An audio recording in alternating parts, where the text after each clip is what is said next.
អ្នកគ្រូសូម្បីតែកន្លែងធ្វើការខ្ញុំមិនថាជេរអ្នកគ្រូគ្រូខ្ញុំគ្រាន់តែឃើញសួរខ្ញុំថាកូនមុំដល់គួយមុំដឹងថាមុំដល់ហើយមកឃើញដល់គាត់ថាអូយលយហើយសាហាវមកថាអញ្ចឹងគ្រូគាត់និយាយថាគាត់សប្បាយចិត្តជាមួយយើងអញ្ចឹងណាអ្នកគ្រូមើលរត់តែណែរត់តែដាក់លេងឃើញហើយខាងក្នុងយើងទៅរៀបចូលគ្នាហ្នឹងណែមិនចង់នេះទូខ្ញុំបើចេញឡងថ្ងៃ20លេខជាងគ្រូនៅតែណែទៀតយើងសប្បាយចិត្តគូពីការស្មានហ្មងខ្ញុំមិនស្មានថាខ្ញុំមានតែដល់អង្គបានច្រើនហើយកូនមុំប្រព័ន្ធហើយខ្ញុំខ្លួនឯងផ្ទាល់ក៏ជាមោទនភាពខ្លាំងណាស់គ្រូនិយាយត្រង់ហ្មងខ្ញុំក៏ជាមោទនភាពរបស់ខ្លួនឯងព្រោះខ្ញុំធ្លាប់តែជាដែររូបបានដោះតែឥឡូវខ្ញុំមកប្រកបដោះបានជោគជ័យហើយឲ្យកូនមុំប្រព័ន្ធទៀតខ្ញុំសប្បាយចិត្តគូពីការស្មានអត់មានអីសប្បាយចិត្តជាងកូនមានសុខភាពល្អហើយគីឡូឡើងតាមស្តង់ដារអ្នកគ្រូហើយខ្ញុំក៏អរគុណអ្នកគ្រូដែរដែលជាអ្នកគ្រូប្រឹក្សាម្នាក់ដែលល្អហើយណែនាំយ៉ាងយើងទុកដាក់មួយខ្ញុំចឹងខ្ញុំក៏ជាសប្បាយចិត្តដែរខ្ញុំបានចូលជាសមាជិកអ្នកគ្រូហើយបានជួយជីវភាពខ្វះខាតខ្ញុំទៀតព្រោះអីកូនមុនគាត់មុំដោះគោចឹងដល់ពេលឥឡូវកូនក្រោយនេះខ្ញុំចូលជាខ្ញុំបានគាត់សមាជិកអ្នកគ្រូដល់ពេលចឹង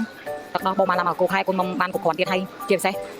ខ្ញុំពិតជាសប្បាយចិត្តខ្ញុំធ្លាប់តែជាម្ដាយមនុស្សដែលកង្វះទឹកដោះចឹងណាគ្រូតែបន្ថយថវិកាដែលយើងត្រូវចំណាយទៅលើខ្សែដោះគោតែឥឡូវអត់ទេគាត់មុំទឹកដោះខ្ញុំចឹងណាហើយគីឡូឡើងល្អឡើងតាមស្តង់ដារមានសុខភាពល្អចេះជួយណាគ្រូខ្ញុំជាម្ដាយមនុស្សដល់ពេលឃើញកូនចឹងមានអារម្មណ៍ថាសប្បាយចិត្តគួរពីការស្មានហ្មងប្តីសុខម្ដាយពេលដែលកូនមានសុខភាពល្អញ៉ាំតែទឹកដោះមានទឹកដោះគ្រប់គ្រាន់ខ្ញុំធ្លាប់តែជាម្ដាយមនុស្សដែលកង្វះទឹកដោះតែឥឡូវខ្ញុំឲ្យកូនមុំបានគ្រប់គ្រាន់មានទឹកដោះបង្កកឡើងពេញទូទៀតខ្ញុំពិតជាមានមោទនភាពរបស់ខ្លួនឯងផ្ទាល់ហើយចំណែកកូនមុនវិញគាត់បងគាត់មុំតាទឹក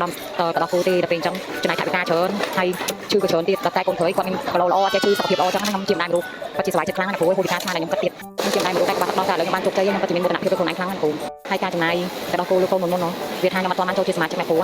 ចំណាយលើកូនមុនភាសាដល់គោហើយអ្នកជួយខ្ញុំប្រហែលចិត្តដែរតែឥឡូវវិញកាលពីខ្ញុំបានស្គាល់អ្នកគ្រូចូលជាសមាជិកអ្នកគ្រូមកដល់តែជាម្ដាយមួយរូបដែលកង្វះទឹកដោះចឹងតែឥឡូវ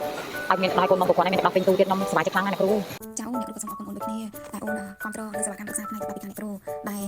ជាកូនសិស្សរបស់អ្នកគ្រូផ្ទាល់អ្នកគ្រូក៏មានមោទនភាពសម្រាប់អូនដែលឃើញអូនទទួលបានប្រជោគជ័យត្រឡប់មកវិញហើយអ្នកគ្រូសប្បាយចិត្តខ្លាំងណាស់សម្រាប់កូនសិស្សរបស់អ្នកគ្រូគ្រប់រូបអត់ចំណាយលើភាសាត្រកោអត់ច្រើនអ្វីដែលសំខាន់កូនទទួលបានសុខភាពល្អការផ្ដល់កូននៅគ្រប់គ្រាន់ចំណេញពេលវេលាចំណេញថវិកាចំណេញសុខភាពកូនបែបហ្នឹងណា